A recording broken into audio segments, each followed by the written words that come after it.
All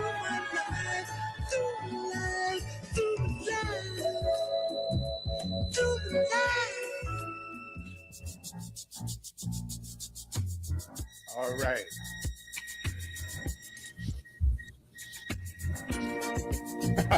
Hey, good evening, everyone. Hey, welcome to BOW, the Buzz, your global radio network. You guys know we circle this thing 24 hours a day, 7 days a week, with some of the finest shows you can find anywhere around the world. And now we're going to do one of my favorite shows tonight. It's the Boomerang Radio Show. It's a talk show, and we bring on topical issues that may affect you and your everyday living. I want to welcome to the set. I see Ann Wooten Taylor. Hey, Ann. Hey, how are you, my friend? Doing great, doing great. A little congested. Weather up and down, up and down, up and down here in Virginia. One day it's 80, the next day is 50. And then baby. Yeah, okay, Ann, don't start. No, if I sound a little congested because I am.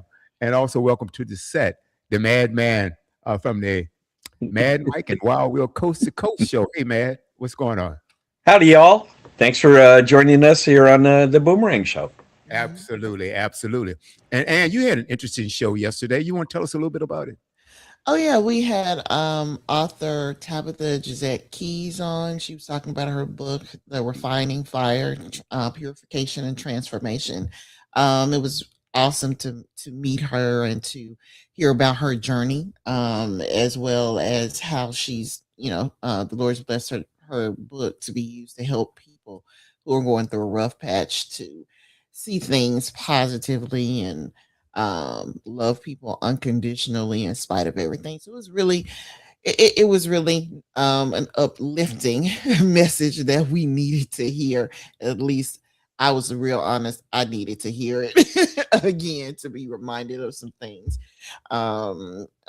especially the way that things have been lately. So it was a really good show. It was a really good show. I could tell you were having a great time. Now, did you meet her at the 5th Annual Black Wall Street in Arkansas? No, actually, one of my contacts from Dynasty recommended her, and that's how I met her. So yeah, no, but we've got some people coming up. It'll be a ways out because we're booked pretty far in advance right now, but some of the people from the Career Fest will be there, so you'll get to hear from them. Now tell us a little bit about that event. That's annual. Yeah, that was the 5th annual National HBCU Wall Street Career Fest, and it was held here in Little Rock over the course of 2 days. And it was more than just a job fair. There were performances, they had speakers, there was food, entertainment, and just a wide variety of different or rather prospective employers. Like, for instance, there was this one company that's a robotics company, but at the same time it's used for rescue services, and so they had one of their rescue dogs with them, and they let me use the remote control to control the dog, and it was really cool. So it was that type of career fest. And people were there from all over the place. I mean, we met people from Georgia and South Carolina and Louisiana.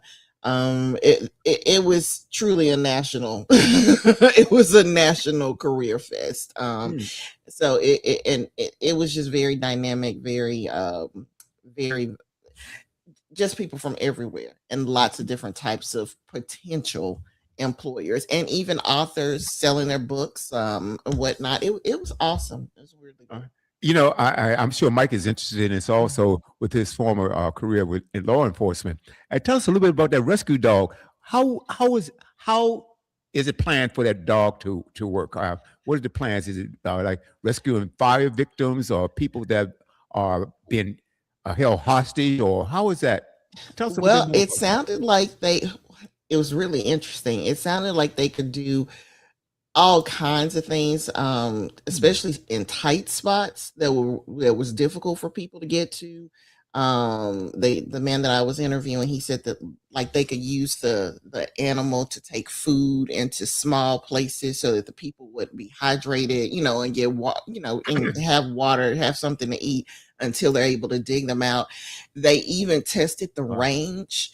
They sent the remote control to England, as in Great Britain, and there was very little lag time in what they could make the dog do in the US with the person controlling it across in another continent, in a whole different continent. So it was really interesting. So they use it for all kinds of rescues, like basically trying to preserve human life and to get to do things that humans probably can't do, to make it a little I find easier. that fascinating. I Yeah, really do. that was Now, interesting. well, I'm a proponent of AI to a degree. Uh-huh.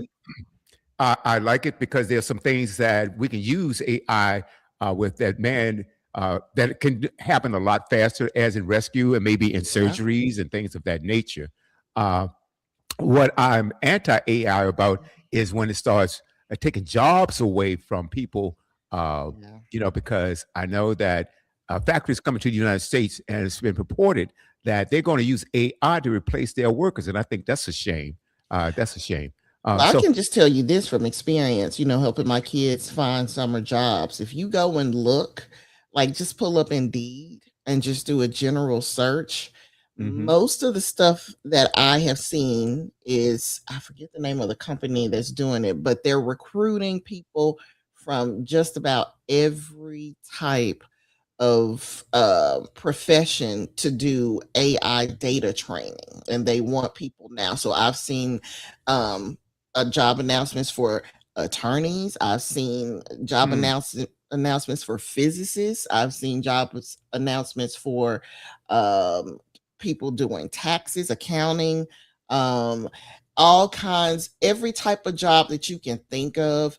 There is this company that is hiring people to data train AI. mhm, Basically, you're teaching the artificial intelligence how to do your job. mm. And to me, it's the stupidest thing on the planet. But and I say that as a person who, like, I agree with you. Like that rescue dog, I think that's a brilliant use for artificial intelligence. I don't think that giving artificial intelligence jobs that say people do, like being attorneys, is a good idea. Right. And not only that, if you train the artificial intelligence to do every single thing, then how are human beings going to earn a living? You know what I'm saying? I mean, it would be different.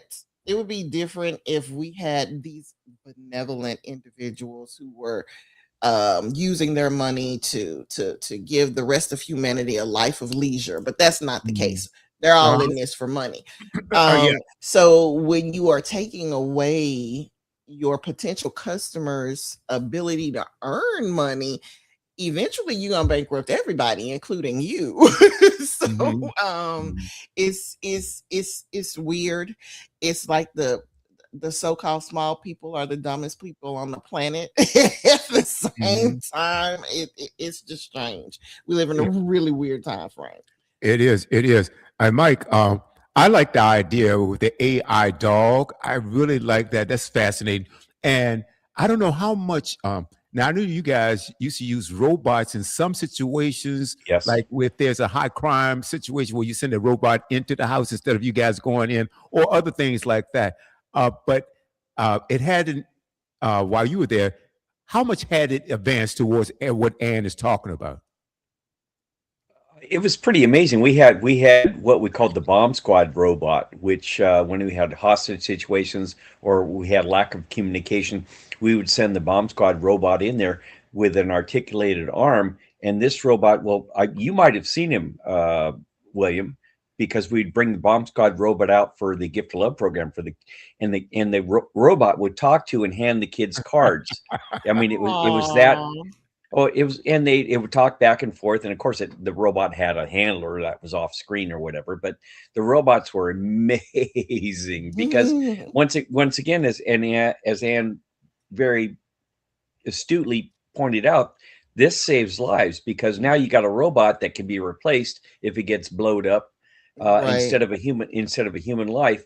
right. And the drones that are in use now with hostage situations and with search and rescue, where we can send a drone that goes way up in the hills where it's very difficult for human beings to get to.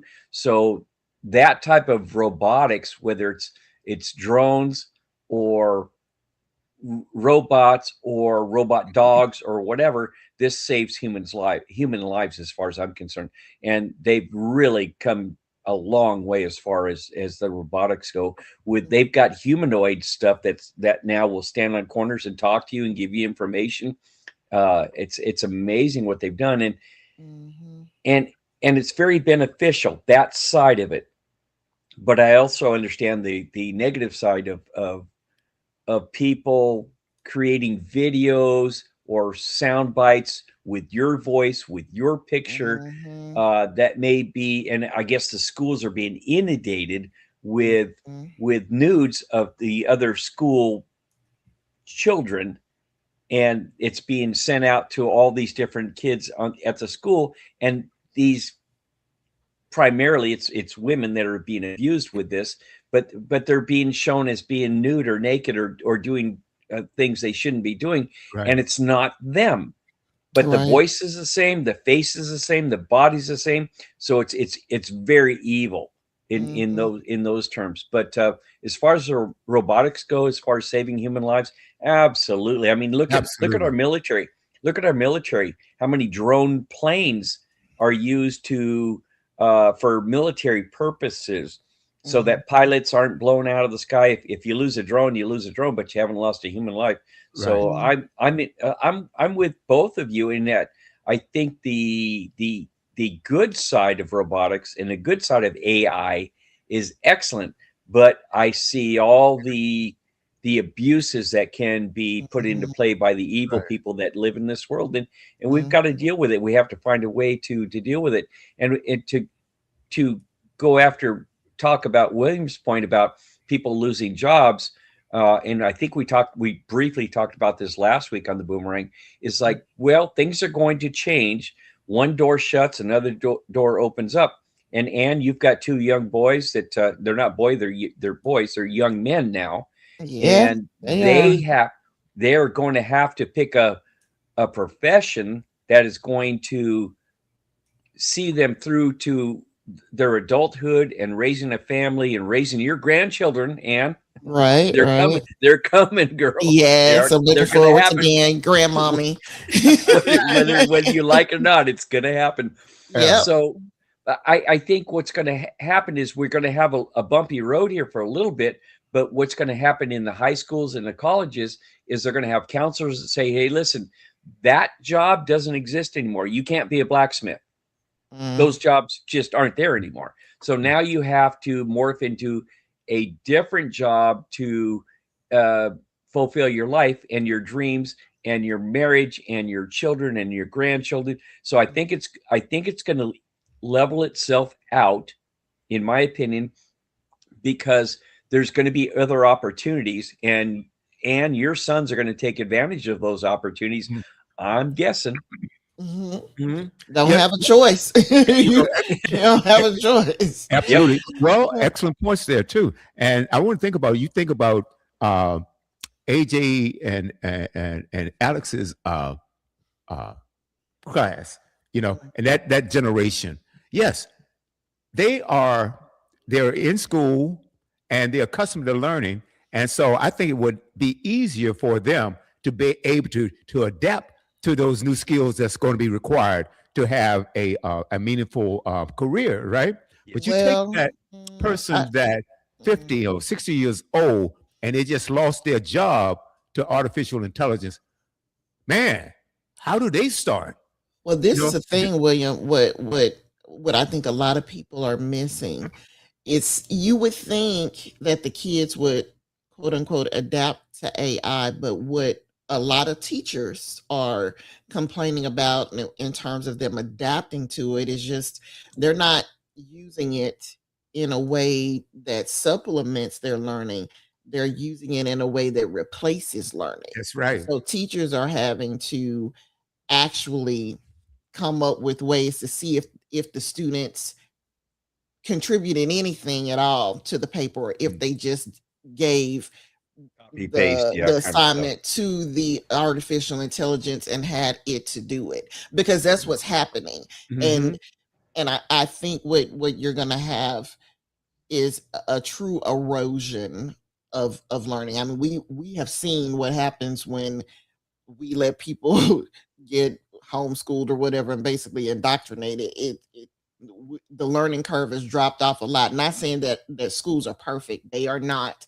So I can see why some people in certain circumstances would want to homeschool, but I mean, here in America we've got a perfect storm of just absolutely crazy educational things going on, and we're suffering because of it.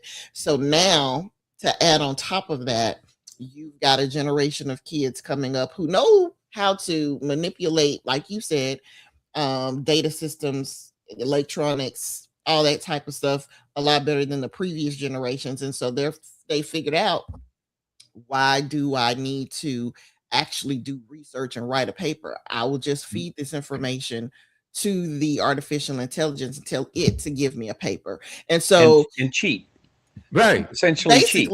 basically, Right. and they're not Learning. learning anything, I and agree. that is scary. That because what it looks like you're going to have is a generation that doesn't know anything, because they don't have to read anything. They don't have to do their own classwork unless you have a teacher who's pretty old school and like, no, we're going to do this way so I can see your actual work. Otherwise, you're going to have a bunch of kids coming up who will be dependent on artificial intelligence, and who, and so you'll need a workforce that's capable to do something, and it may just have to be the artificial intelligence doing it, because the kids don't have the intelligence to Yeah, do anything.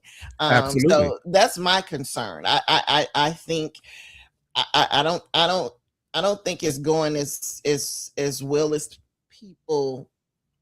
other people believe it's going. I think there's a huge potential for harm, that we're creating a perfect storm, so to speak, for a major, I'll say, collapse in how our whole society functions. That's right. Because you've got climate change, you've got and this is affecting the globe. Political upheaval is affecting the globe, and this artificial intelligence thing is affecting the entire globe.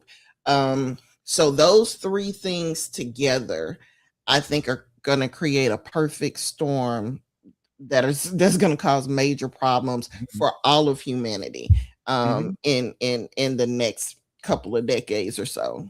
Well, think about it. Yeah. Uh, the three of us, when we went to school, we had a teacher there, and that teacher was there to teach.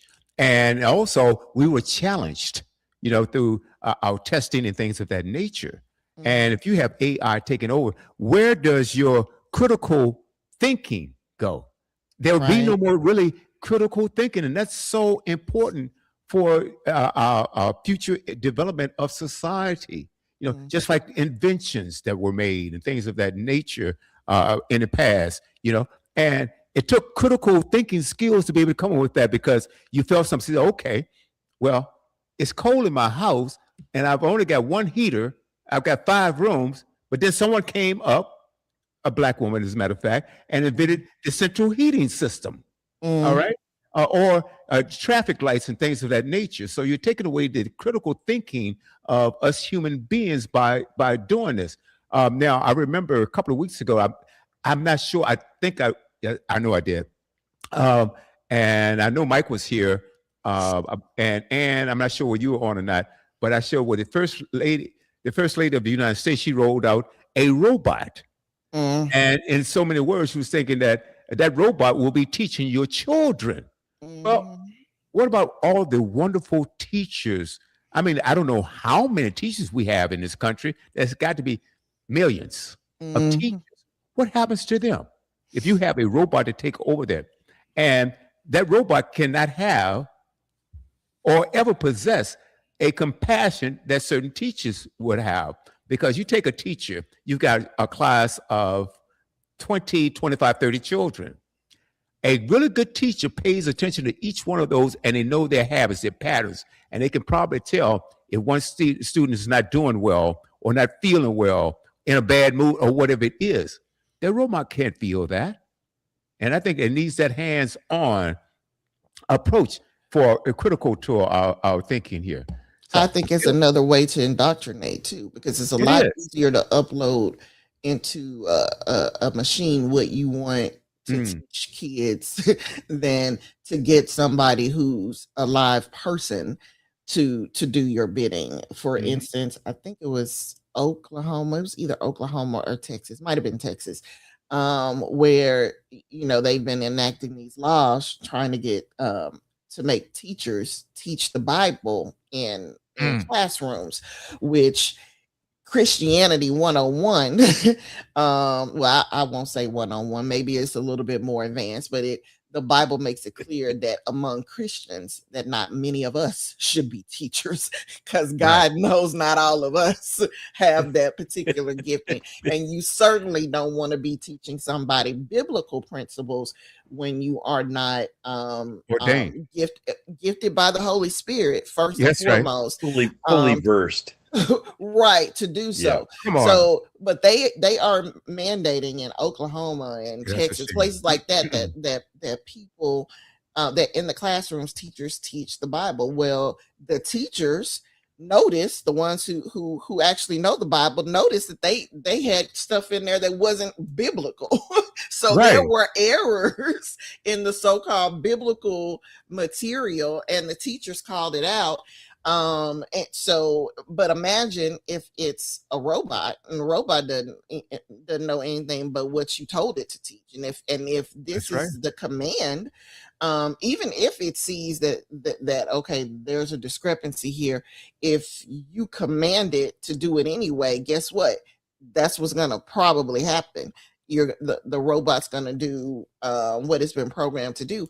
And even in those instances where you do have kids who rely on artificial intelligence, we had here very recently, like the earlier part of this year, a friend of mine, that a colleague that I used to work with a couple of decades ago, got in trouble for using artificial intelligence because Mhm. it spit out some case law that wasn't real. It makes up stuff. It lies. Literally, the artificial intelligence, like its creators, can lie. They call it hallucinating. No, it's just a lie. But but okay, your computer has Oh your my God. computer program has a mental health disorder because it's hallucinating, and you Oh, want people to rely on it. oh my God. So it's so she got in a lot of trouble. It was all on the news and Oh everything, my God. and so imagine that you have kids, teachers basically setting up problems, so kids have to read carefully instead of just loading it up to artificial intelligence. Mhm. So because you're like, for instance, I think one way a teacher did it was to tell the children to argue two different points of views, political views that were like centuries apart. So they couldn't have happened within the same political Okay. time frame that the teacher gave the kids. But they didn't even take the time to read it. They just fed it to the artificial intelligence, and it spit out a paper, of course, that made absolutely no sense, because these two things are in two different, are different time periods. They don't even have anything to do with each other. I think like Oh my God. Marxism and maybe like serfdom. I'm making up something. Right. But the two totally different time Oh, frames in history. But you're trying to mesh these different philosophies, or rather different types of political organizations, into this one paper, and it was absolute chaos. So that's what I mean. I just Right. think we're having a bigger problem with when it comes to teaching and trying to use artificial intelligence.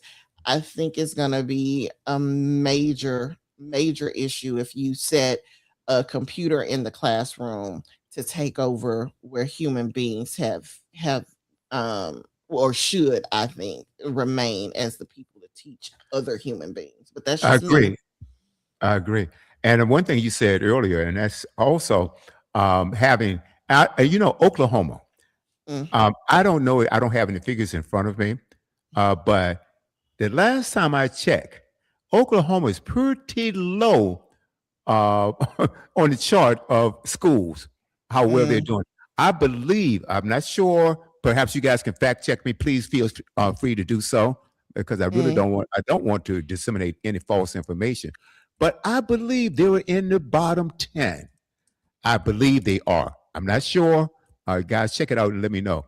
And one thing I'm about it, looking it up. okay, please do. Okay. Uh, and I think as far as religion is concerned, I am opposed to having Christianity because that's what they're doing, uh, or any religion taught in schools. And I also think that we need to keep it out of the military. I think it's okay if you have your own personal beliefs. That's okay. That is perfectly fine. That's what you're supposed to have. I think that is a personal thing anyway, and it shouldn't be something that try to indoctrinate all, when all may not. You have some that aren't believers. Okay, you have atheists out there, agnostics. You have Muslims. You have Hindus. You have all types of religions around the world, and so you can't do that. I don't think you should do that in the military again, and you shouldn't do it in the classroom. And which leads me to what I'm going to pull up right now, ladies and gentlemen. Bear with me. I've got a clip. I want to do this because I'm vehemently opposed to having this done in our military. So I'm gonna play a few clips, and I want you guys to. We'll talk about this on the other side. Okay, where's the volume? Okay, let's do that. God is good, and God wants to. Okay, let's start this over. Because anybody know about God? Oh, okay, all right. I'm gonna leave that alone. Okay, let's do. See people taken care of. God doesn't like what's happening. I don't like what's happening. You've said glory be to God in this conflict. Do you believe that God supports the United States' actions in this I do, war? because And have you sought God his is good. direction? Because God is good, and God wants to see people taken care of. God doesn't like what's happening. I don't like what's happening. Everyone says I enjoy. I don't enjoy this. I don't enjoy it. You see, shot down on a Friday, Good Friday, hidden in a cave, a crevice, all of Saturday, and rescued on Sunday. Flown out of Iran as the sun was rising on Easter Sunday. A pilot reborn, all home and accounted for, a nation rejoicing.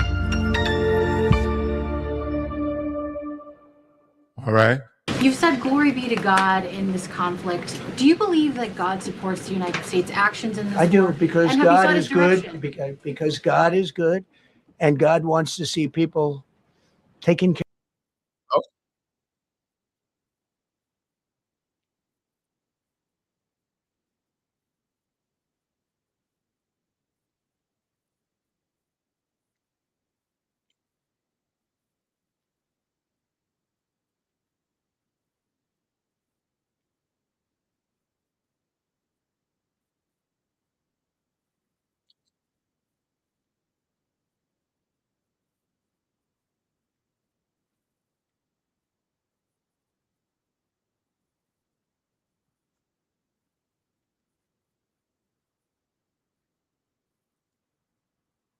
It's not.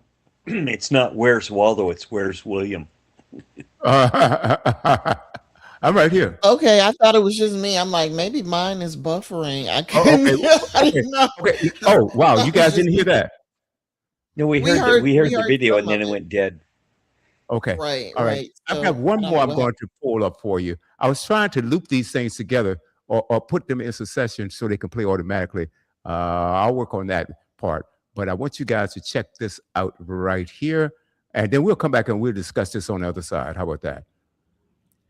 Works Okay, for well, me. to answer your question, New Jersey is number 1 in education, and New Mexico is number 50 in education. How about Oklahoma? Oklahoma, did I skip that one? Let me see. My state, Arkansas, is supposed to be number 36. Oklahoma is number 48 That's what I'm in telling you. education. Oh, wow, wow, wow. Ouch! Ouch! Ouch! Uh-huh. Okay. Let's see. Okay, let's see. I think And this that's is the according one. to U.S. News and World Let's try Report, by this the way. one. Okay. Okay. Here we go. All right. A religious nation. We are not a theocracy. I don't think I've ever gotten as many emails or messages in a single day that said you were right. And I know it's gross to toot my horn as often as I do it, but look, when you're right, when you're right, sometimes you got to. This is a tweet from the Department of War Rapid Response, the Pentagon's propaganda arm on Twitter, that tweeted out these two photos of Douglas Wilson, and we're going to get to him again. We're going to get to him. His name. And Pete Hegseth. It says, we have gathered at the Pentagon for our monthly worship service. We are one nation under God.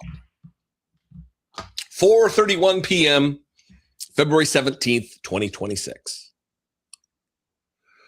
We are not one nation under God. We are a secular nation. We are not a Christian nation. We are not a religious nation. We are not a theocracy. Despite what MAGA wants to bring about, these white Christian nationalists, these people who make excuses for slavery, these people who are actively in this very moment with the SAVE Act attempting to disenfranchise women in this country, making it so married women have to jump through a bunch of hoops if they've changed their name to provide their birth certificate and all of these other elements to just qualify to vote, which is an effort to put up an obstacle to women's right to vote, which they've already said, I'm going to prove in just a few moments with videos of these people who are advocating for the repeal of the 19th Amendment to bring us back to pre-1920s era America, where women do not have the right to vote. They cannot participate in our democracy. They don't have a say over how their government operates around them. Pete Hegseth, by the way, I want to get this out of the way. Pete Hegseth, this holy man with his hands outstretched, oh Jesus, is a credibly accused rapist. Mm-hmm. He's banning books on race and gender. He's deleting photographs of the contributions of Black military members. He's wanting to remove women from active roles in the military. He's changing the names of ships from the names of black people and women and LGBTQ people to white men. He's firing women from high posts, firing Black people from high posts in the military, firing transgender and gay and lesbian people from high positions of authority in the military because he's a racist bigot. He's just a hater. So for all of his bluster as he's raising his hands and praising the Jesus, he's just a piece of shit, just a hateful ghoul. He's changing the names of American military bases to honor Confederate traitors to our republic. A.P. Hill and Fort Bragg and so many others. They're changing the name. It just, come on. Yet he wants to act like a holy man of God. And his pastor, Douglas Wilson, here is this person. I'm going to share 3 videos with you to really impact what I'm talking about, to bring the receipts, to prove what I'm saying. And this is why so many people have emailed me and messaged me, DM'd me on social media and said, man, you were right. He is tied up with this Doug Wilson guy. This isn't just a scare tactic of people on the left. We do have something to worry about here. They are trying to get Christian nationalism as the order of law in this country. And Doug Wilson, the man that Pete Hegseth is ostensibly there praying with, allowing to enter into a government space to hold a prayer service, a church service, that's what he believes. He wants to turn America into a Christian theocracy. With the recent opening of his new church and high-profile parishioners like Defense Secretary Pete Hegseth. Is planting a church in D.C. part of your mission to try to turn this into a Christian nation? Yes. So every society is theocratic. Every society is not theocratic, dipshit. Not only are you a grifter and a charlatan and a white Christian nationalist, you're also a liar, or you're so stupid you don't understand the words that you're using, Doug Wilson. The same Doug Wilson whose publishing company constantly sends me books about that they think I'm going to promote, about how empathy is a sin. Empathy for your fellow human being is demonic. Wow. Yeah. They're trying to plant the seeds of Christian nationalism in churches all over the country and right here. Douglas Wilson is from Moscow, Idaho, Latah County, the town that the University of Idaho is in the Panhandle. Just barely north, just adjacent to where I'm from in Idaho. I know all about this dipshit. So he wants to turn this country into a Christian nationalist nation, a theocracy, but that is run and ordered by his particular interpretation of the Bible, not one of the other thousands of interpretations, his particular interpretation. And he also wants women to be submissive to their husbands, submit to the authority of a man. That's part and parcel to the entire operation here. Watch this. A big focus of his Christian movement is on a patriarchal society where men are dominant and women are expected to submit to their husbands. Women are the kind of people that people come out of. You guys hear that? So you just think they're meant to have babies. That's Well, it. They're just a vessel. No, it doesn't take any talent to simply reproduce biologically. The wife and mother, who is the chief executive of the home, is entrusted with 3 or 4 or 5 eternal souls. I'm here as a working journalist and I'm a mom of 3. Good for you. Is that an issue for you? No, it's not automatically an issue. Women are the kind of people that people come out of. That is a hell of a thing to say. They are so unimportant, other than the fact that they birth life. They birth new boys to be dominant over women. That they are not important enough to vote, though. Only to be the person that a person comes out of, not to actually be able to have a stake in our democracy, have a role in our democracy, decide how the laws that will be enacted by people who make laws in this country, that they don't have any say whatsoever about how those laws might impact them. It's what he believes, and it's what those around him also believe. Wilson says in his vision of a Christian society, women as individuals shouldn't be able to vote. His fellow pastors, Jared Longshore and Toby Sumter, agree. In my ideal society, we would vote as households.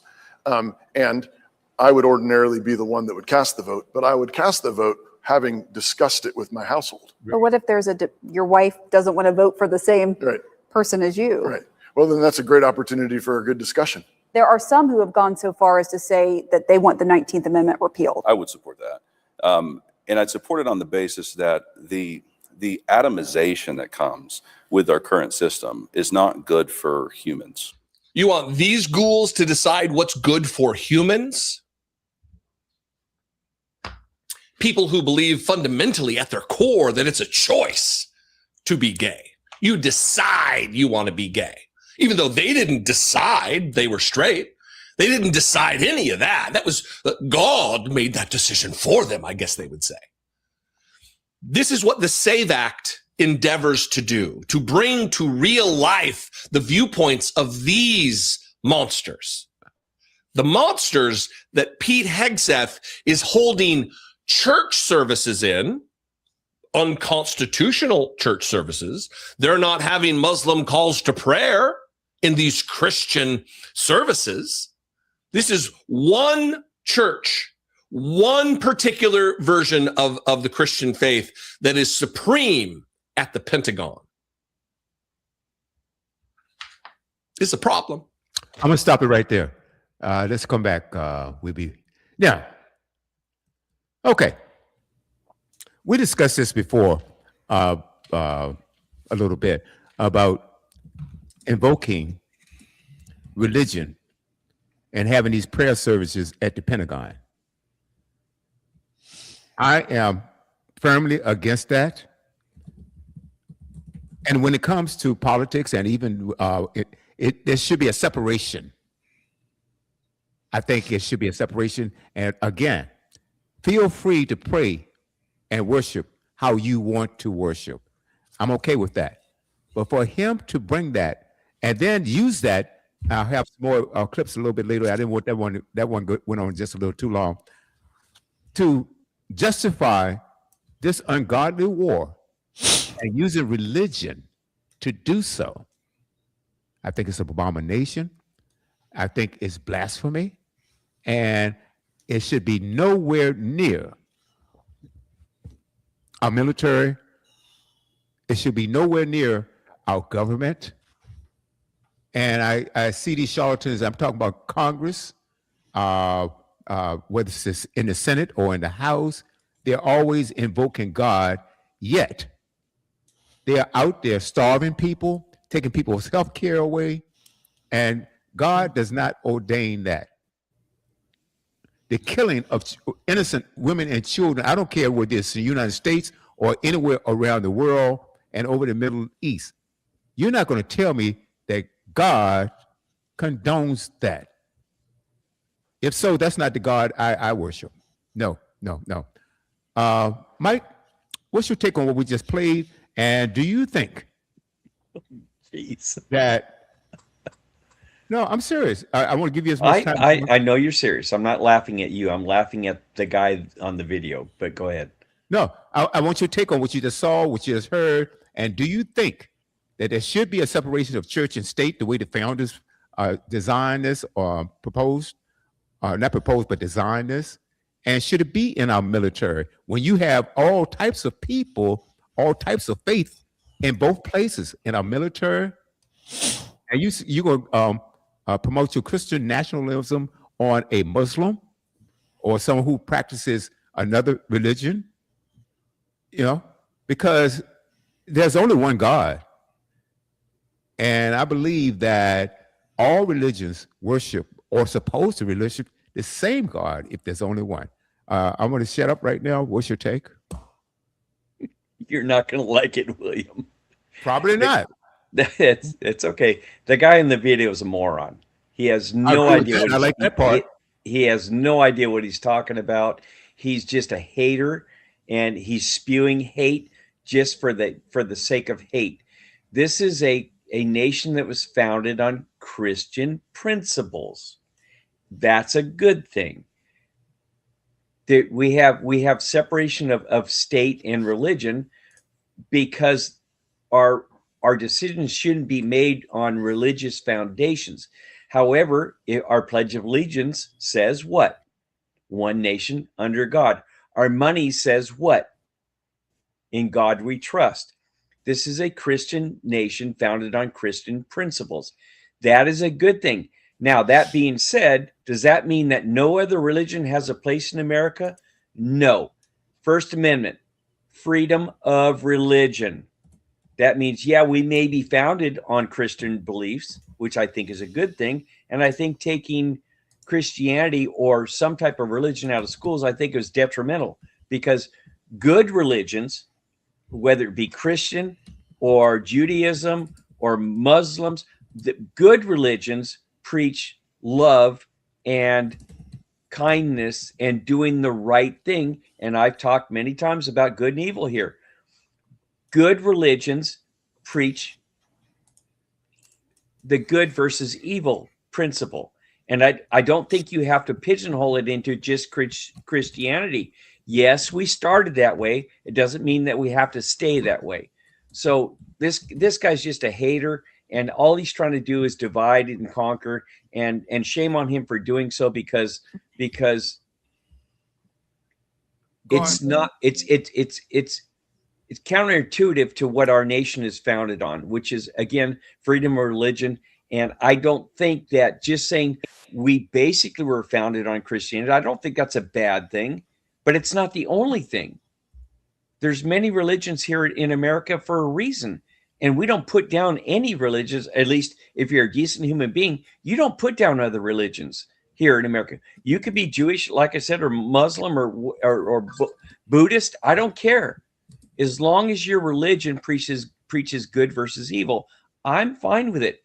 You can pray to Muhammad or God or whatever your religion teaches you, but teach your kids good versus evil, and practice that yourself in your own life.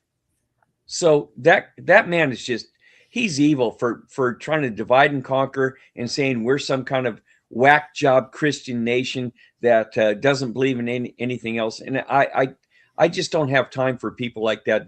That man, it doesn't deserve to be on any kind of podcast or put his name or his words out, his words of lack of wisdom. That's just wrong. That is just, I'm just appalled by what he said.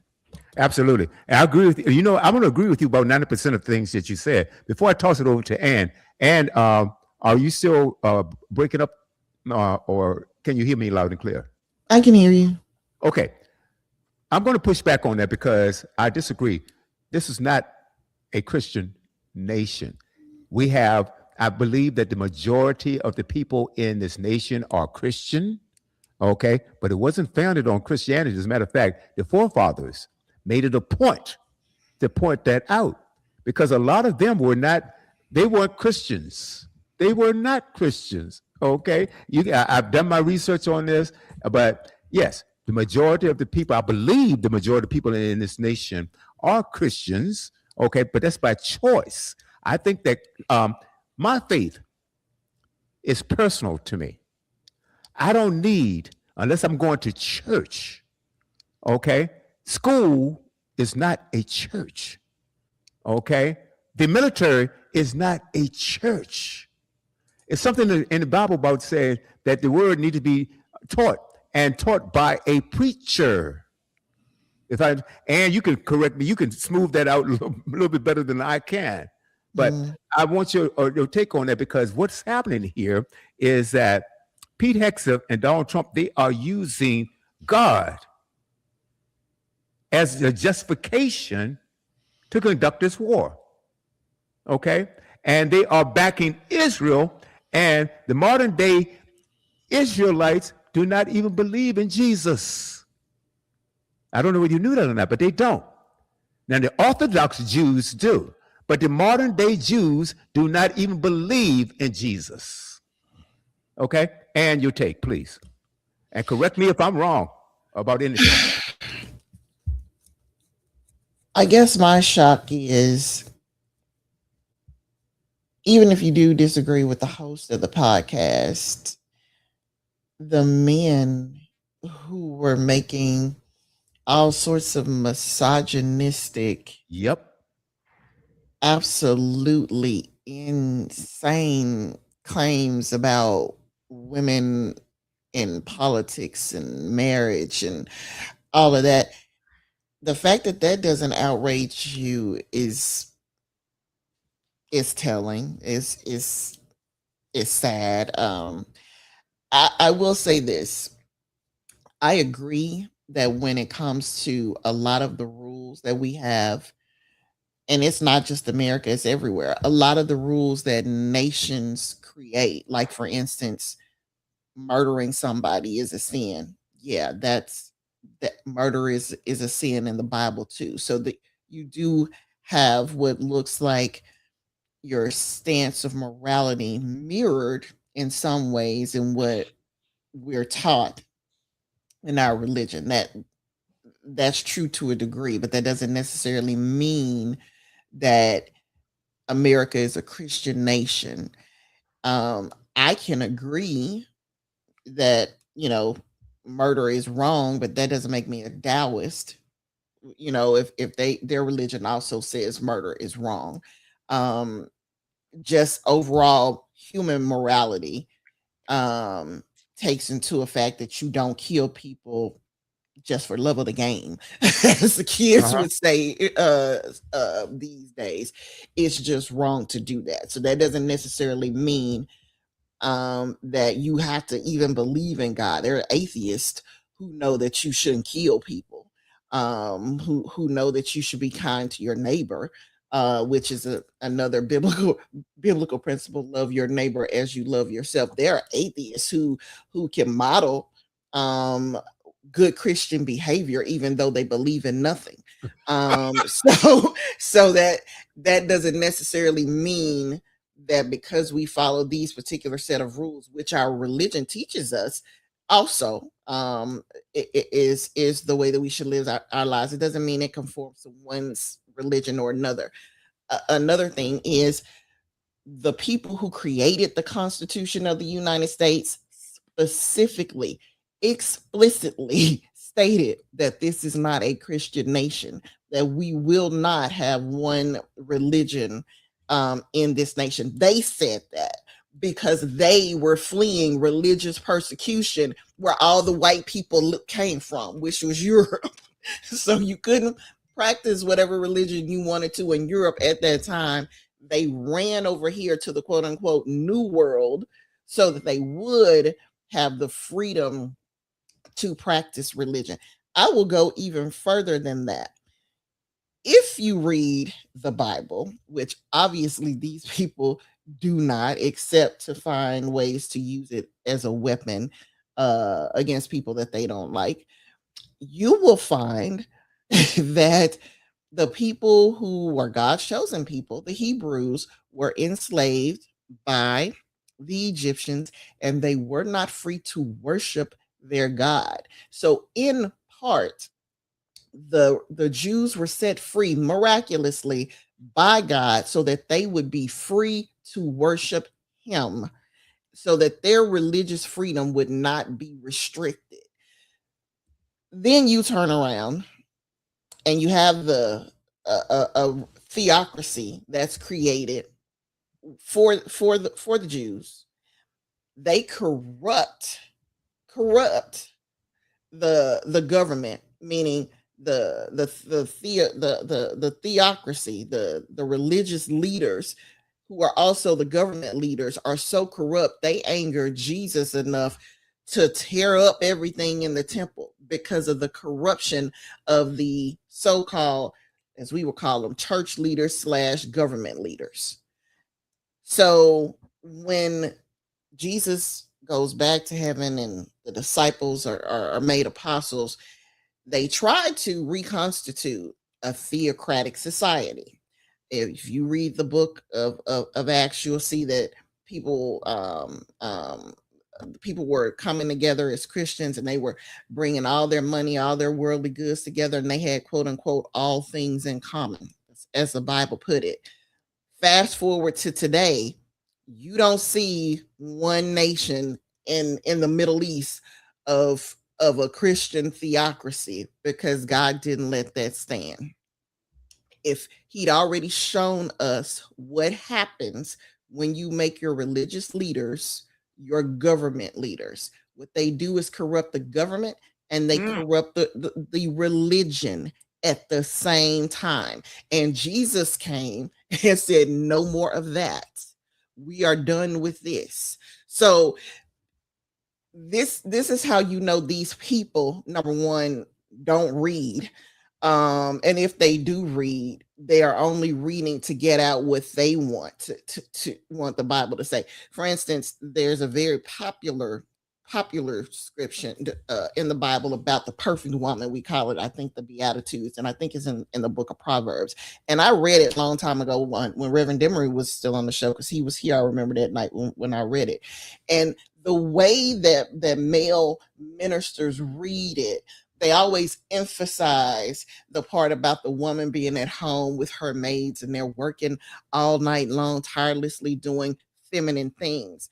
But they downplay the part in that same passage of scripture where the Bible says the woman leaves the home to go to her job, which guess what? She's in the real estate. God says, and with her money, she buys a field, not his money, not the money her husband gave her, her money. She went and bought her own property. She was a businesswoman. She had her own job. She was more like the women of today than like the domesticated slaves that these men seem to want to take women back to, because that's what it is.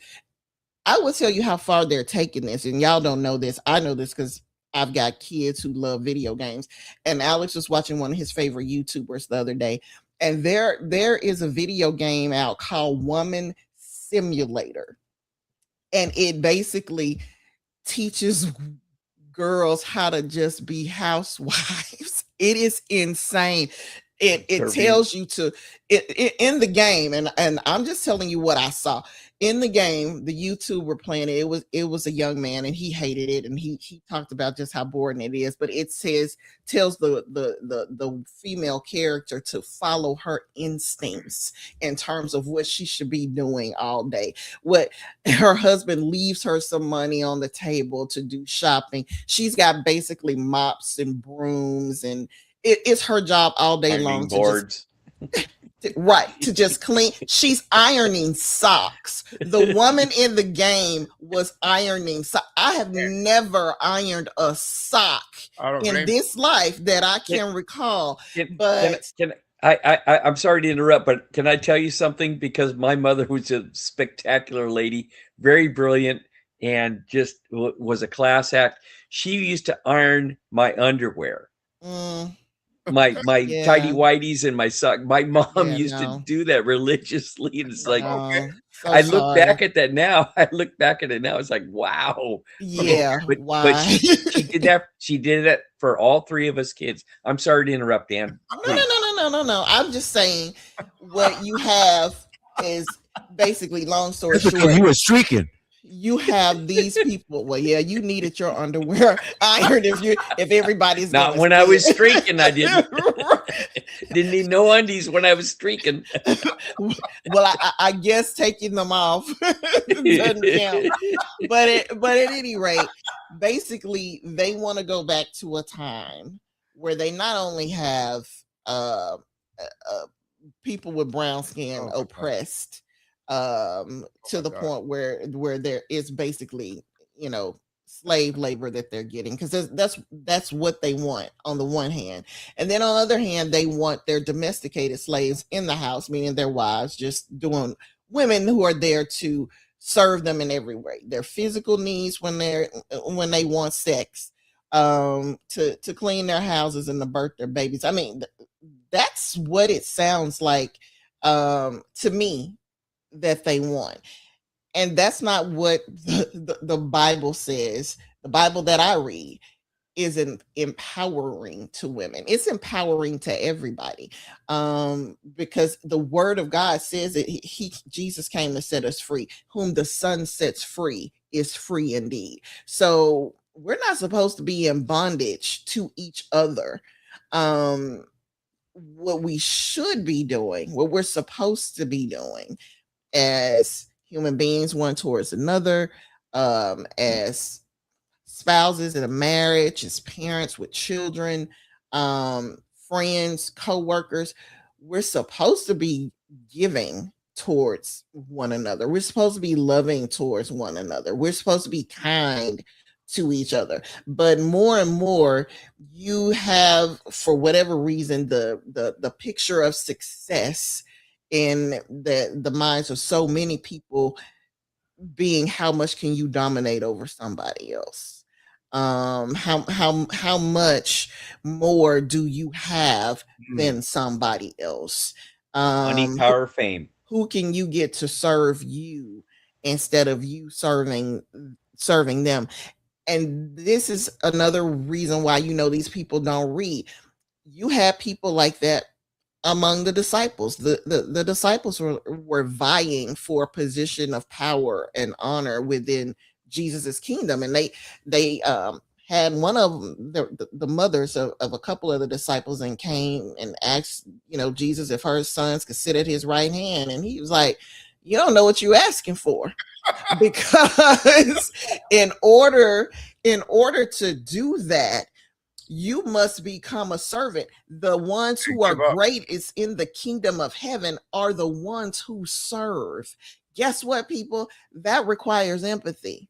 You can't serve people with love. You can't serve people with kindness if you have no empathy for them. That's why some of the slaves poisoned their masters. You can't empathize with an evil sucker that's trying to oppress you and rape you and murder you, kidnap you, take your children. No, you have no desire to serve those kinds of people. But in a lot of households that do have a wonderful relationship between people who are rich and the people who work for them, there's a love, a real connection there between individuals as people, not just a master servant type of relationship. So these folks know nothing, absolutely nothing about who Jesus is, about what Christianity is all, what it means, what we're supposed to do as Christians. And it certainly has absolutely no place for them to be saying in the military that, oh, this is all about, some holy war. Well, who is the prophet that told you that? You know what I'm saying?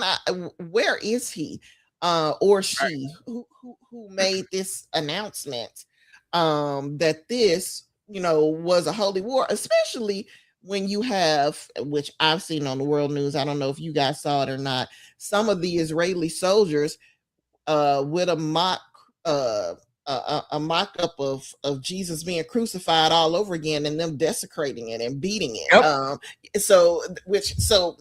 Okay. But this is your idea of the holy war. Okay. I think the whole thing is questionable. Especially when you look at what these people think they are accomplishing, not just overseas with the war, but what they want to accomplish right here in the United States, in every single home in the United States. They've gutted the Voting Rights Act this week, so they're already working to suppress the vote of Black and brown people. And then you have their religious leaders telling them now to even suppress the vote, not just of Black and brown women, but the white women too. I think that's going to be real interesting when the white women, especially the ones that voted for Trump, realize that no, they really meant that when they said not only do we want to get rid of abortion, but they meant it, prior to the election when they were talking about taking away the women's right to vote, taking away birth control, because they don't want that. They really, when he said have 4 or 5 babies, he meant that. They want white women to procreate more and to spit out more babies, because they feel like they're being replaced by immigrants and people, Black people in America. It is absolutely insane, the level of tearing down societal norms, governmental norms, morality, true Christian norms, true Christian values that they are willing to just do away with, sacrifice completely in order to get what they want, because they're running that scared, that white people won't be in control of everything anymore. It's insane. It is insane. And I tell you something, this same pastor, I didn't go on with that clip, but he's also anti-DEI. And Mike, I know you're anti-DEI also, but I don't believe that you come with the cruelty that him and Pete Hegseth is doing. I'm gonna tell you something. It's not about DEI. It's about eliminating the good paying jobs, good paying careers, and progress that Black and brown people can make. I'll give you an example. And Mike, you were furious one day, and I mentioned this again on air when Pete Hegseth took down Hank Aaron, who was also not only one of the greatest baseball players that ever played, but also he served in the military. Took him down. CQ Brown, who was the highest ranking military official, the chief of the military in the Pentagon, took him down. What they want to do is to erase any form or accomplishments that Black and brown people have made. And it didn't only start with him. It started years ago. I've got a clip I want to share with you guys that I think that it might shine a little bit of light on that. So Mike, it's just like, for instance, and most people that listen to us often know that I'm a former stockbroker, financial advisor, analyst, and so forth and so on. And so people that are really racist and anti-DEI, they'll walk into the office. Let's say I've worked for some of the major firms in the world. Okay, I was a broker with Morgan Stanley. All right, I was not only an agent and broker, but also a partner with the New York Life Insurance Company. So you take someone who say, oh yeah, DEI is bad. He's there because he's Black. That means that when they walk into the office, they see me, oh, he's a DEI hire? What? How dare you? How dare you? Do you know what it took for me to get that interview? And fortunately, the powers to be in those organizations saw my worth because they looked at my record, they looked at my scores, they looked at everything about me. I earned what I got. Mm-hmm. So that's why I get furious when people say, oh, DEI hire, DEI. No. Black people aren't DEI hires. Okay? By the luck of the draw, sometimes I have a question. I don't want to interrupt you, but I do have a question. And I'll be glad to let you answer that. But I'm telling you, you take skilled positions in this country, you are not a DEI hire because, number one, there's testing. I had to take one of the toughest tests. And the only thing that surpassed this as far as toughness is concerned, the test that Ann had to take, her bar exam.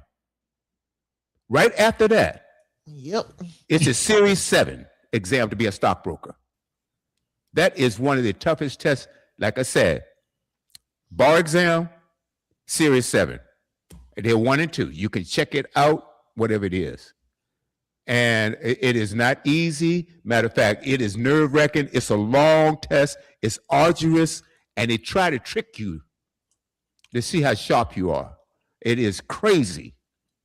And for someone walking into the office and say, yeah, he's a DEI hire. You know, if I were a violent man, we'd have a problem. All right? Because they don't understand. Now, are there some people that hire people because they have to meet a quota? Because of affirmative action and DEI? Yeah. But that's only representative of the population. That's only representative of the population. That didn't mean that that person got that job only because they're Black, or they are brown or whatever. It means that they were able to pass. Okay? So, Mike, please, your question. Because we got another segment that's coming up in a few minutes. I got you. But my question is kind of short. Do you think DEI is always and only used for good purposes?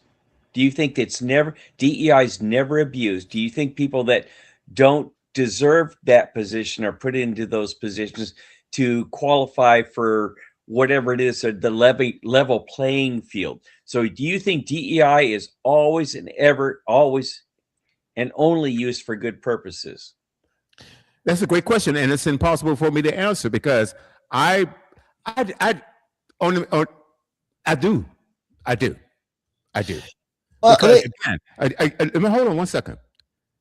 If you have, so let's say the population of the United States, and you have 20% black and you have 80% white, and you walk into an establishment and there are no black people at all, I think that the representation should also reflect the population and the various races or cultures within that population. Okay, the black population in the U.S. is somewhere around 13 to 13.5%. Okay, of which is men and women split. So the men, let's round it up to 14%. So you've got 14% black females and 14% black males. Is that represented in our hiring tactics for every field we have? It is not represented in most fields because I'm gonna tell you why. In most of the jobs that I had, I was the only one there. That's not 14%. That's not 14%.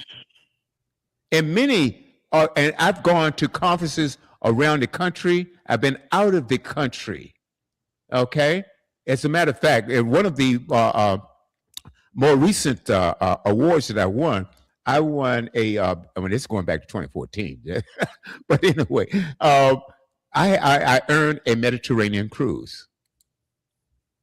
And on that cruise, because of my production, on that cruise, there were over 200 of us. Do you know I was the only black one on there? I believe you. Okay, so what I'm saying is DEI is not a bad thing. What I'm saying is it doesn't guarantee you a job. It doesn't guarantee you a job. It only gives you a seat at the table and a chance to compete. Because there are many situations where you got a black guy that has more credentials than the white guy, and the white guy gets the job. Can I say something? Yes, ma'am. The way you posed your question, it put into my mind, and you can correct me if I'm wrong, that you see it being abused by black people. And so I'm trying really hard to think of a scenario where somebody brown can hijack DEI and use it in a nefarious way. And I say that because basically diversity, equity, and inclusion is on the onus of the employer to hire, or rather not hire, to give minorities the opportunity to apply for and be interviewed for a position, not necessarily hired. So I'm struggling to see how somebody like me can manipulate something that's on the onus of the employer. I can't force you to do anything. If you are going to utilize affirmative action or diversity, equity, and inclusion, that would be within the power of the person or the organization, the business doing the hiring. The only thing that I can do is, if I believe that you have not given me a fair shot at this particular job, is filing a lawsuit to say that this person hasn't given me a fair shot, in spite of the fact that I meet the qualifications. I've got the basic requirements that you listed on this job site. I've got the educational requirements, especially if I have the preferred requirements too. So then I'm not even given an opportunity to interview. So that all of that looks like perhaps you didn't take me into consideration because, oh, you saw my first name is Renitha and you automatically knew that's probably a Black person right there. I go by Ann, but my first name is Renitha, which sounds what? Black, right? So very few Black people have the means to bring an actual lawsuit. What you might do is file an EEOC complaint, and then because they get so many complaints, what people don't realize is the EEOC, like a lot of agencies that deal with this type of thing, they basically look at what the major problems are that they want to correct, and so they look at these particular ones that they want to focus on. Not to say that they won't review your case and investigate and all that type of stuff if they feel like there's something there. Just saying, you may end up getting a right to sue letter, which means you have to go and hire an attorney, and then you have to bring a lawsuit, which is going to cost money, which a lot of people who look like me can't afford to do, and the employers know that, which is why many of them don't even deal with the don't even really follow the affirmative action / DEI rules, because they know they can get away with it. More likely than not, they're not going to be called to the carpet. We're just going to keep moving until hopefully we find a job. And a lot of people who look like me, who have degrees in certain areas, don't even work in those particular areas because because those people don't want to follow diversity, equity, and inclusion. They don't want to follow affirmative action. They rather give the jobs to white people. I'm not making this up. There's a very recent study. I think I may have told you guys about it before, but if I didn't, I'm going to tell you about it now. Very recent study that looked at hiring practices, and what they discovered is that even when it comes to people who just have high school diplomas, so the playing field is every person who graduates from high school, period, and every person going to get a job, who gets hired the most? Out of everybody, the white dudes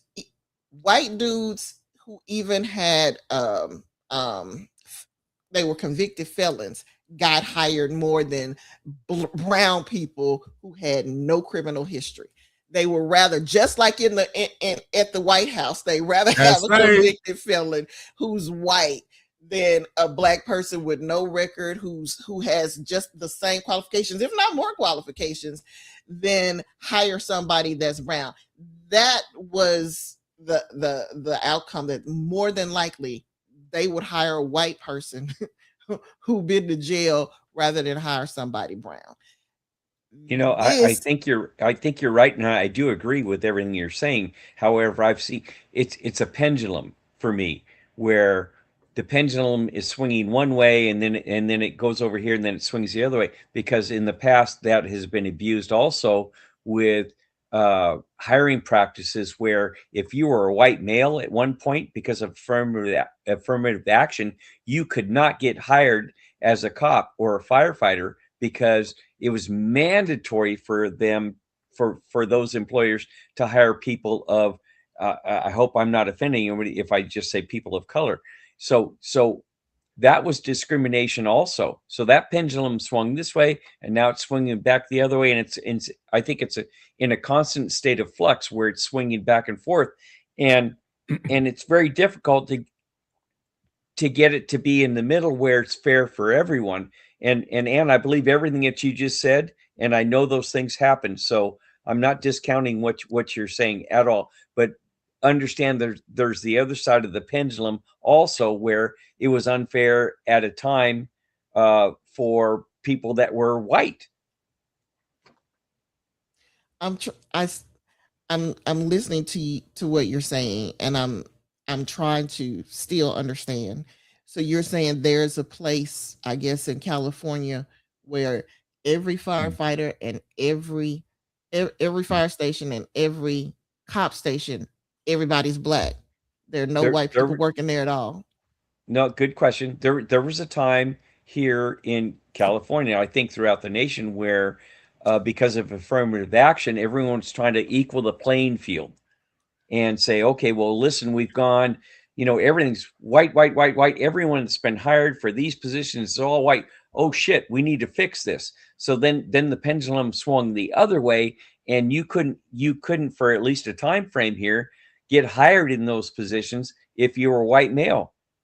So I have a problem with both sides. I have a problem with unfairness, and that's why I go back to what I said earlier in Boomerang shows, where you should have a file in front of you with a number on it.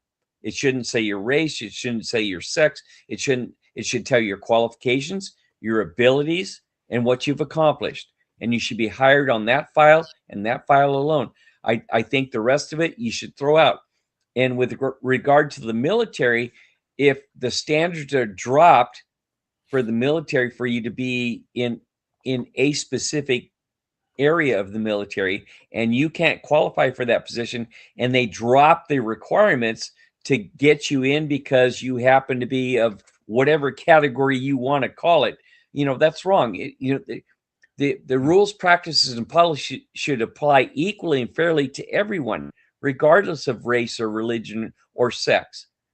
And that's where I think we're making huge mistakes here in at least America, where we're trying to divide everybody by a category. Stop with the categories.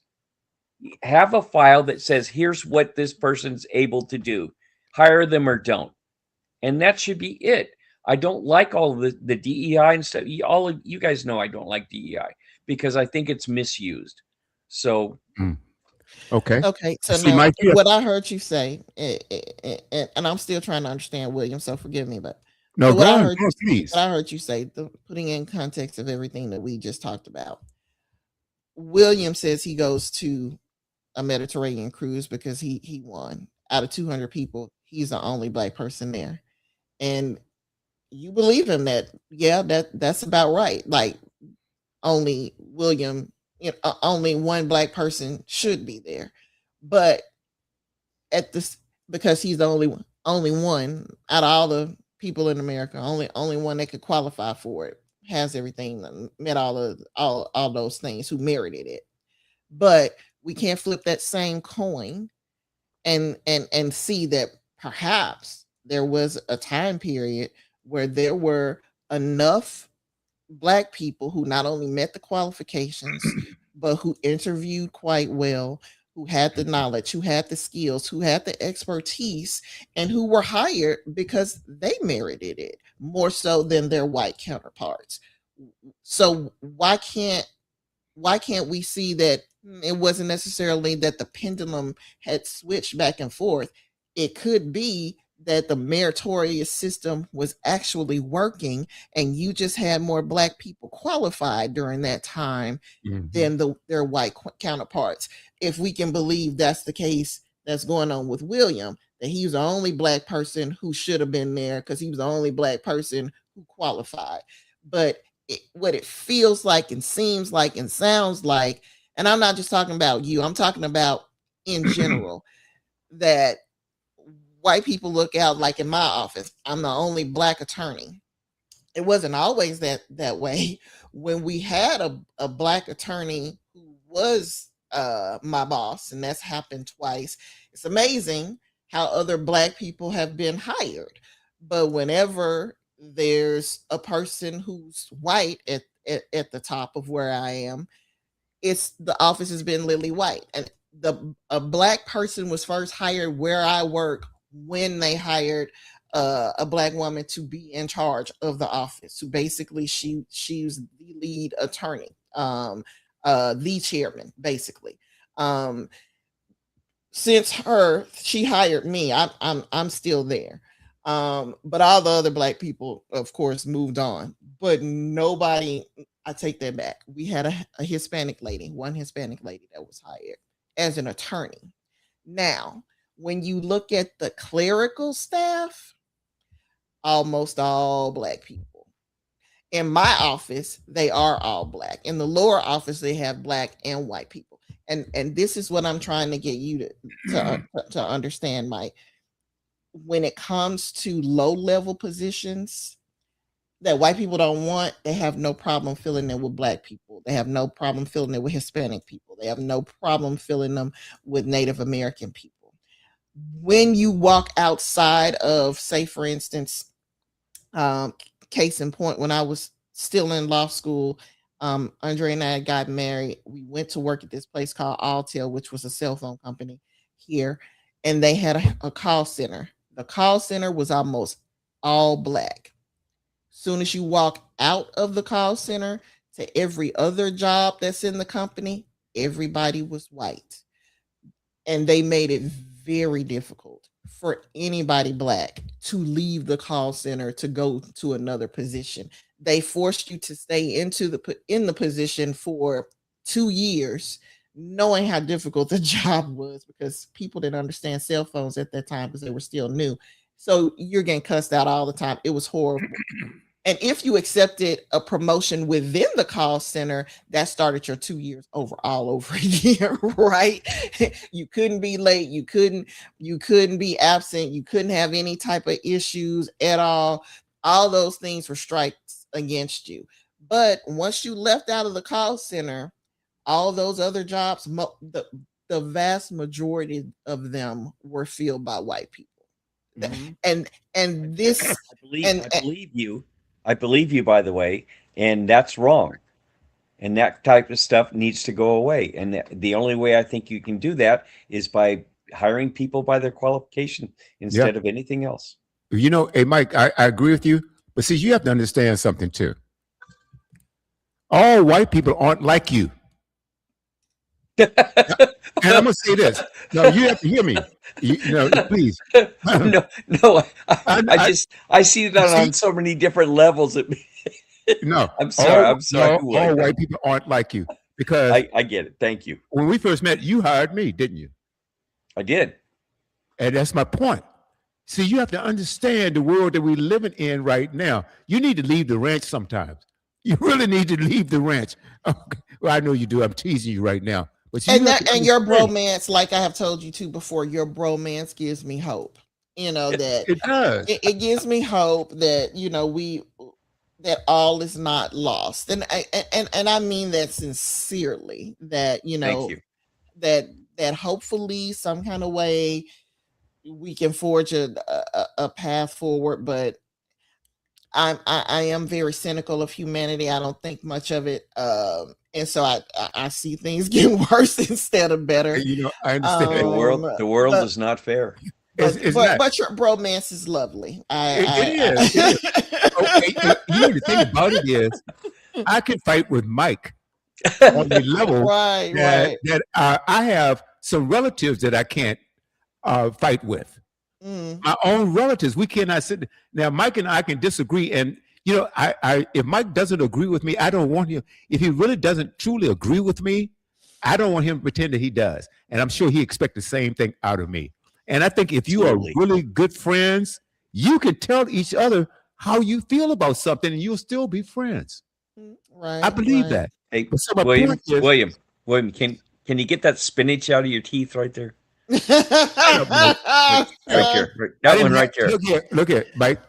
See, you're misleading. You said I could tell you anything. Yeah, you can, but don't lie. I won't have it in damn. Okay, see, I try my best. Lord, please forgive me. I try to stop cussing. I tried, but I do my best. But my point is right now. See, Mike, what's happening is, in a perfect world, your system would work, because you talk about something. Look, I just want a number. I don't want to know a race. All I want is a qualification. We're going to base this on merit. But see, a lot of jobs can't do that, because you can't do that in the police department. You got to know. You got to meet somebody on a personal basis to find out who you're dealing with. And I remember when I first became a broker, before I became a broker, do you know I had to take a psychological exam? As well, you should. Don't say anything, Mike. And so that was a qualification. And they had 6 psychologists that interviewed me. I'm serious Wow. about this. That's Okay. crazy. And that was part of it. The other part was algebra. what? Oh my God. It was crazy. It was absolutely crazy. No. I don't understand why you need a psych eval to be a broker. Now, don't get me wrong. I can see it if we're talking about being a therapist. I can see it, Criminal mind. Right. But why do you need that? Because you're dealing with somebody's large money. sums of money, a lot of money. You're dealing with, yeah, What? that was it. And they want to know your mindset.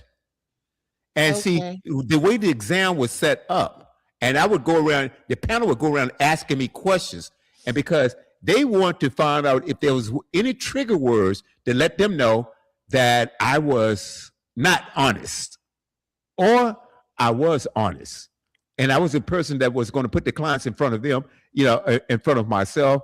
And I don't know how some people slip through that. But anyway. That's what I'm saying. These Patsy schemes. I mean, how are we able to do? Ponzi schemes. Excuse me, I said Patsy, but Ponzi schemes. How are we able to do that if everybody has to go through this psyche evaluation? Well, see, I didn't say every company did that.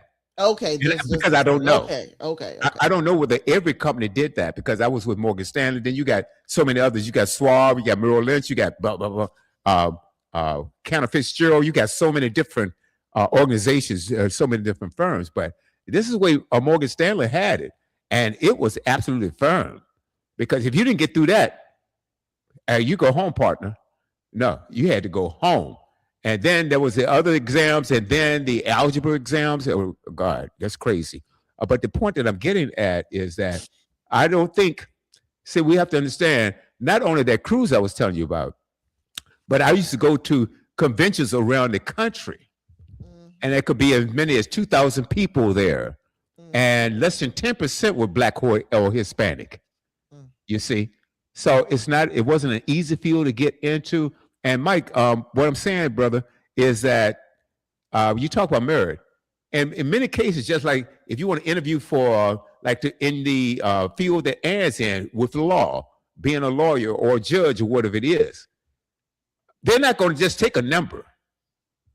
They need to see you in person. The type of job that I had, they had to meet you in person. I understand. Okay, so I on a perfect world, yes, it will work. Because now the fallacy or the problem I have with that, let's say we were able to take a number so you don't know who that person behind that number is, and you hire them.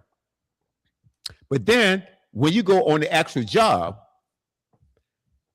let's say you had a racist boss. He would find a way to fire you. That's true. Because they're doing that even right now as we speak. Guys, we got to move on. Hey, thank you so much for this discussion. I want to say something right now.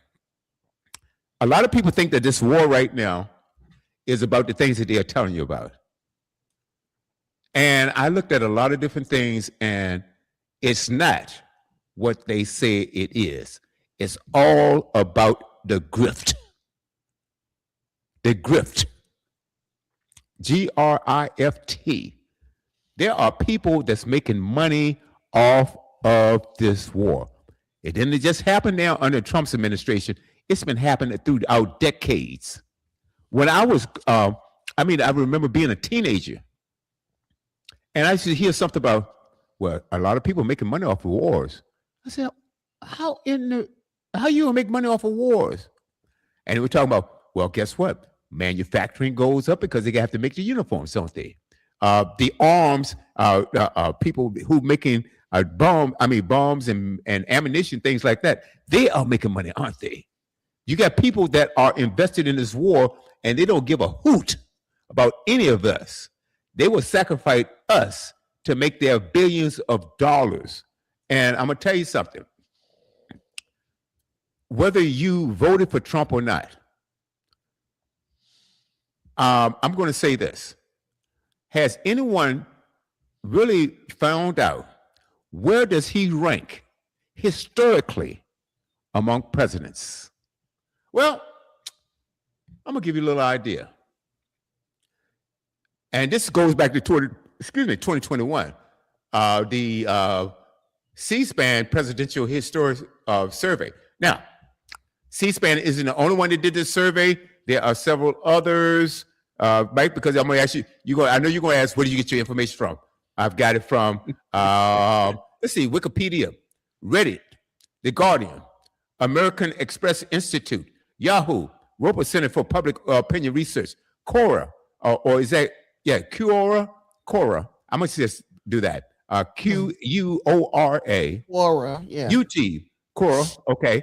The American Presidency Project. We can go on and on and on and on, so it's not a bias. Anyone on the panel want to guess?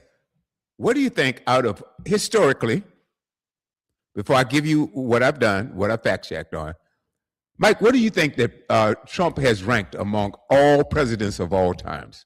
William, listen to me very carefully. It doesn't matter because you're taking a slice of time.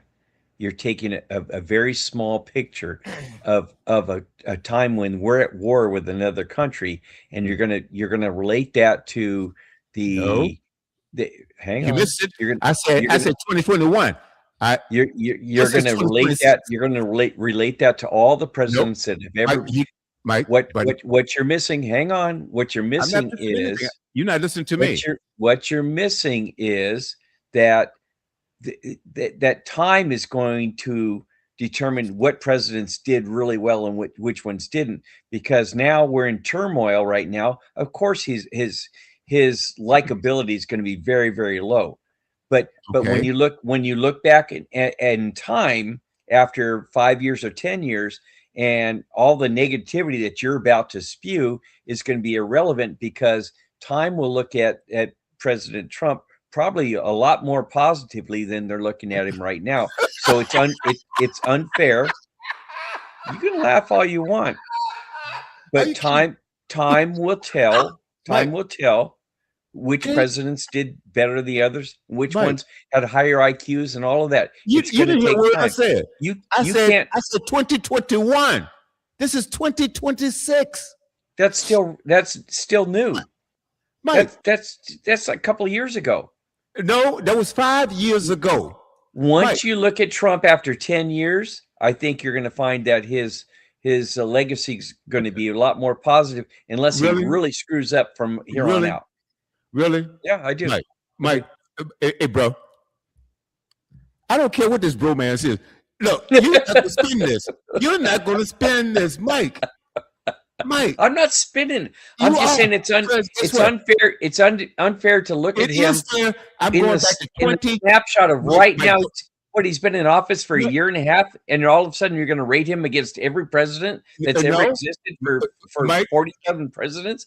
That's not fair. It's not even close to being fair. Either you need to get your ears checked, or you need to listen to what I'm saying. What did I get wrong? I'm so wrong because what did I get wrong? Because I didn't talk about today. You're talking about a couple of years ago. It's not, Mike. 5 is not a couple. That's recent history. That's recent history. Do you think it's going to improve? Do you think it's going to improve? I think once the dust settles, so to speak, I think that his favorability will be far greater than what he is right now, because we're too close to the situation right now. And in 2022, it doesn't matter. 2021, Mike. 21. I don't care. It's recent history. You can't put him up against. As your financial advisor, that's why I will not let you or allow you to invest in crypto. Okay? All right. I don't want nothing to do with crypto. You've taken a very small snapshot in time. No, I'm not. Yes, you are. Yes, you are. I'm going to tell you what. Okay. How long has it been since Obama's been in the White House? Well, let me see. We got 4 years of Biden, and so it's been 4, and then year and a half, so it's 5. That's 5.5 years. So 5.5 years. No.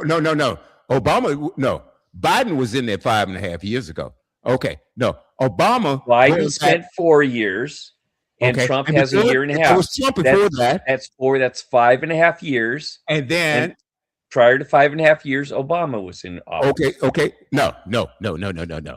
Obama left the White House. You're my financial guy, and you can't do math. No, Oh, you can't. my That's why goodness. I'm your financial guy, because you can't do math. Obama left the White House in 2017. Yep. That was 9 years ago. Trump won the 2016 election. I stand corrected, because Trump had 4 years, and then Biden had 4 years. That's and right. Trump's got another year. You're absolutely correct. Thank you, sir. Thank you. And do you know where Biden is ranked right now? He's ranked in some polls number 7, and the lowest is 12. I think it should be a lot higher than that. Did you say Obama? Oh, President Obama. That's Okay, exactly. and he's ranked where? Number between, depending on what poll, between 7 and 12. Okay. Okay, and Trump is at 41. The bottom four. Because you can go back before Biden. Okay, let's go back before Biden, because we're in 2026 now. And Biden, he was president from 2021 to 2024. Okay, 20 to 24. Okay, whatever it was. Trump was president 4 years prior to that. That's enough time to rank your presidents. Okay? And I'm not talking about right now, because right now it would be a lot worse. Going back 2021, he's ranked 41. Can you imagine you add in now? And do you expect that to improve? Time will tell. Okay, well, guess what? Time is already telling me. Okay, so, but anyway, let me go to this. What? Okay, let's go to this, and then you can comment. Okay. The worst, because he makes the worst decisions. God, where's President Obama right now when we need him? I say this. Kamala Harris would have been a much better president, because no, I knew you were going to say that. Mike, there's no way in the world she was telling me over no here. way in the world she was screwing things worse than he has already. Mike, how could it get worse? I just got a headache. Where's my Good. pills? You need to have a headache. Okay. So what I'm saying is, Where's my pills? How in the world could she have screwed it up worse than that? She would have found a way. No, guess what? Oh, no, she would have found a way. No, she would not. And you have no proof of that.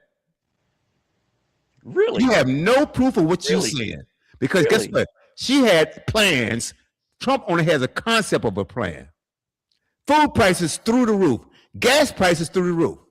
Okay? The economy, housing. We're in world wars right now around the world. The world is on fire. He set them on fire. And not only that, he is grifting. Oh. He's corrupting. Mike, he's committing a crime right now. And I'm going to go to Ann. And you know what the emoluments clause is. Will you please explain to Mike and how this clown is creating that to emoluments? Emoluments clause. That's different than lighting the world on fire. Well, he's doing all of it. Forget one. that. No. I don't have to. I can multitask, Mike. I can multitask, Mike. I'm just listening to things that he's done wrong. He is ruining the economy. He has just gone on and blew up the relationship we had with our allies. The guy he's grifting off society. He's committing a crime right now as we speak. And explain to Mike the crime that this clown is making right now, is doing right now, and what the emoluments clause is. Okay. Depending on who you talk to, there's some people who believe that he's been committing war crimes, especially in terms of bombing fishing boats of people in the ocean. That's really questionable. You mean drug boats? I mean, alleged. No, let's call them what they are. Judge Ann, I respect you greatly. There's no proof that I've seen. Those are drug boats. There's no proof that I've seen that they were. And you have no proof on them. The only There's thing no I've procedure heard on them is at all. the Trump administration claiming they're drug boats, but Trump lies so much that I believe nothing that he says, unless he's telling us some dirty deed that he's about to do. He usually is very honest about that. But otherwise, him claiming that they were drug boats isn't enough for me to accept that as a fact. But you're welcome to do that if you want. Not to mention the fact that he kidnapped a whole president and snatched him Rightfully out. so. God And bless him for getting rid of Maduro. Yeah, that guy was then evil. then there's this blockade of oil to Cuba. I don't know what the Cuban people have done to deserve having to pay $40 per gallon for gasoline in their country and being in darkness most of the time because they can't afford energy costs. But okay, not to mention Iran. And then of course I think is he not planning to do a mall where the Palestinians used to live? But at any rate, there are lots of different things that that that people are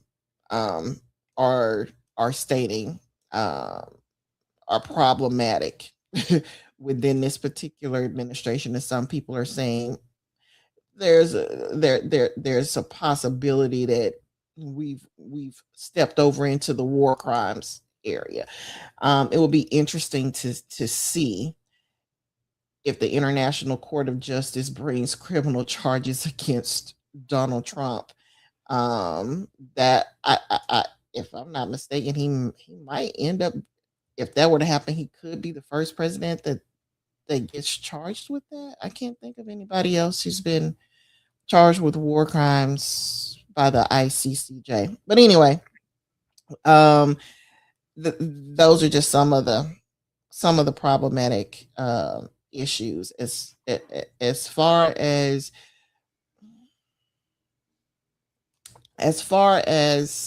where he ranks in terms of good versus bad presidents. We're in America. A lot of the presidents had slaves.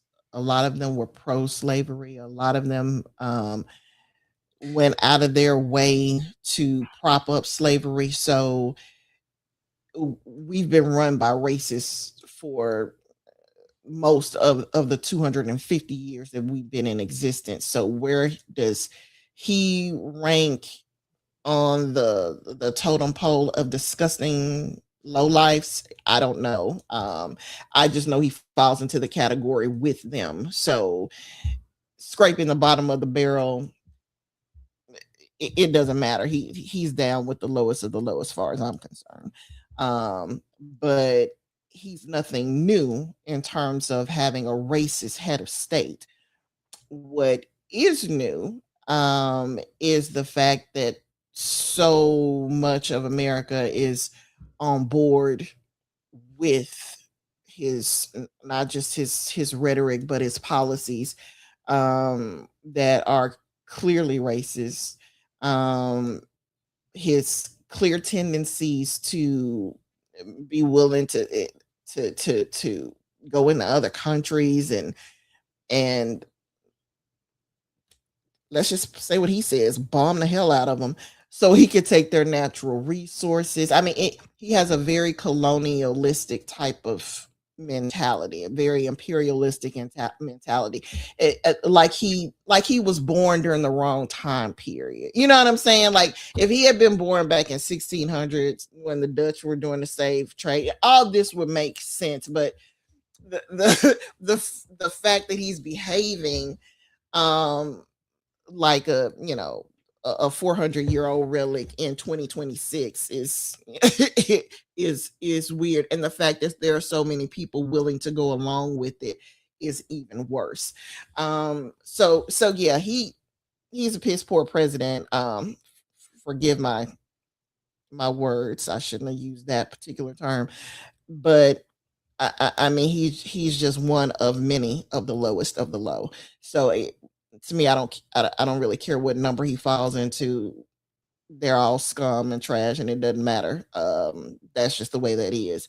So to think that having rather Hillary Clinton to have won or Kamala Harris to have won, that we would be so much worse off than we are at this particular juncture in time, and where we were back in 2017, and we had to end up dealing with him being in charge during a major natural disaster like the pandemic, and the hurricane that went through Puerto Rico, and they're still dealing with after effects from that. It boggles my mind that anybody could think those women, either one of them, would have been a worse choice. Both of them were highly accomplished attorneys who actually knew what the Constitution said, because they'd studied it and read it.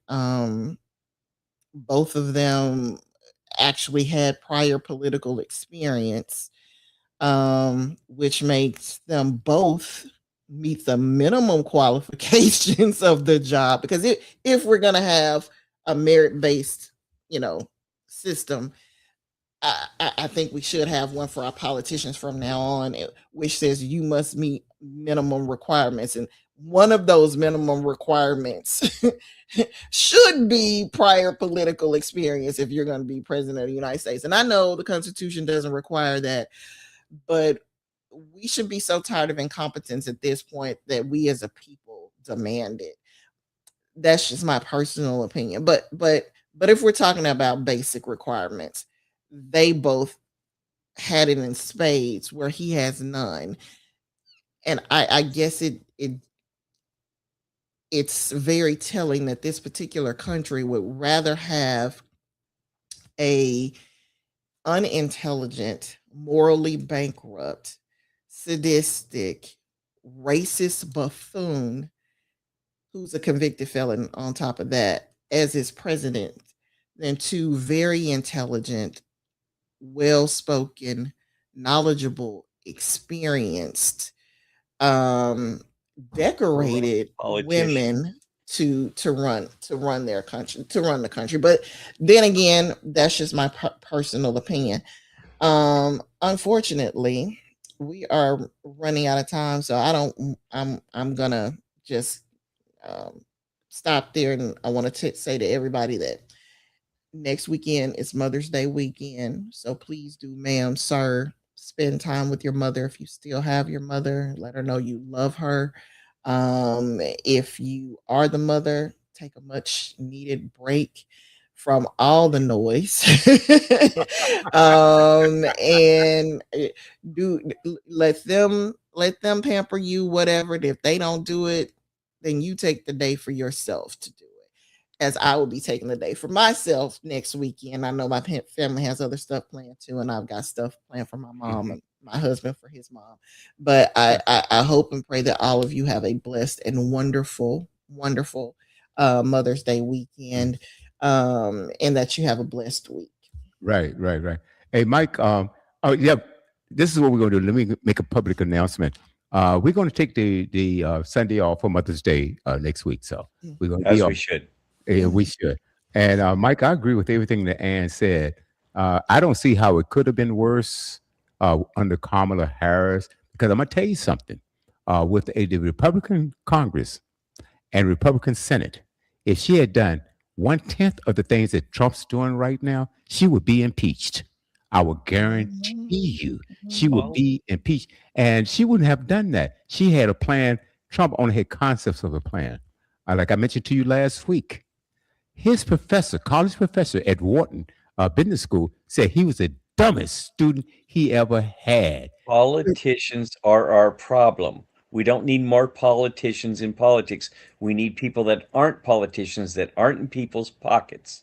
Well, guess what? That's a part of our problem is we have people that are bought and paid for, making decisions based on them getting reelected. That's their number one goal, is to get reelected.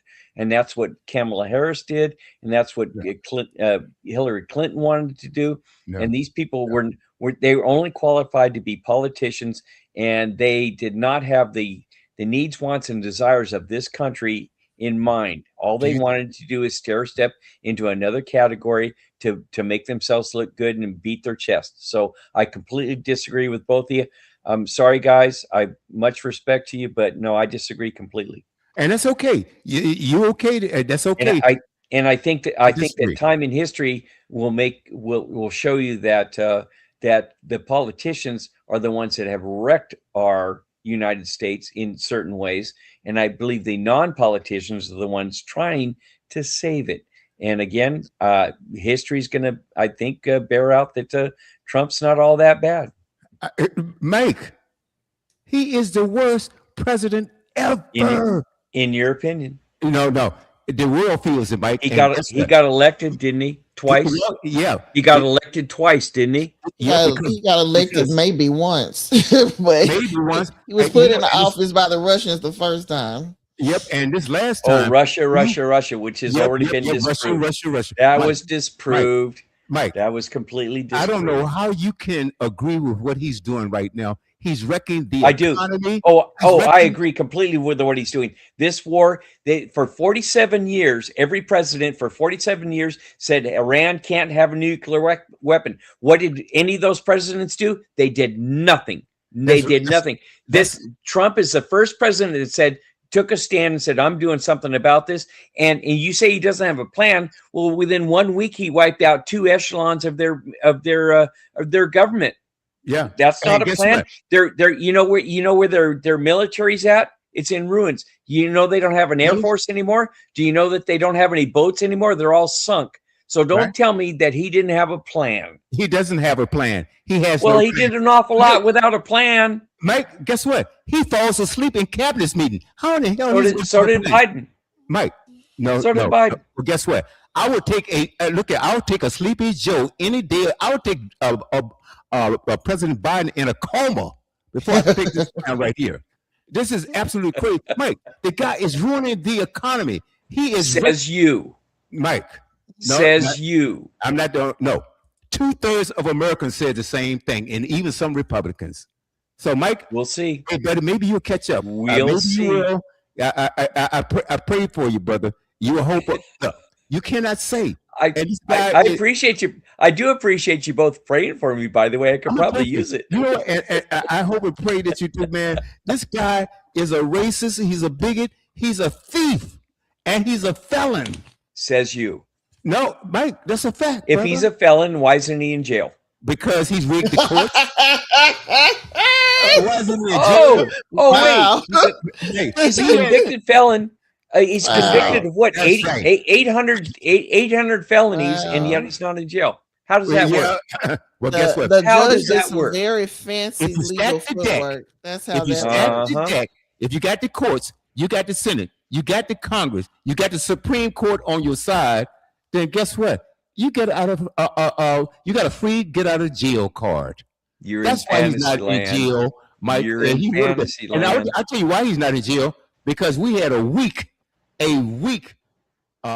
was it Merrick Garland, the former AG? Oh yeah, he's a POS. He was weak as cotton. I agree there. We agree. Okay, hey guys, we're out of time. Yes, we are. And thankfully, we're out of time. I'll see you week after next. I've got one more announcement to make. It's not political. It's not anything. I want to thank this society for granting. Hold on one second. We've got an award coming up. Mike has been invited to come out to Texas with me for the Texas Music and Community International Award, October 24th, 2026. I want to thank the committee for giving us that. It's for music and commentary. Guys, thank you so much for that. How long is it gonna take me to get there on the Greyhound bus? So you've won the award, or you're nominated for it? No, we won it. Praise the Lord. That's wonderful. We have it. Congratulations. Oh God. And Mike, wow. Be quiet about Greyhound. Mike, that is wonderful. That's gonna be a couple days for me to get to Texas on a Greyhound. Yeah, wow. Mike. I need some cash so you can send me a first class ticket. Okay. And then, okay. Wow. No. Wow. Oh my God. That is so crazy. That is really great.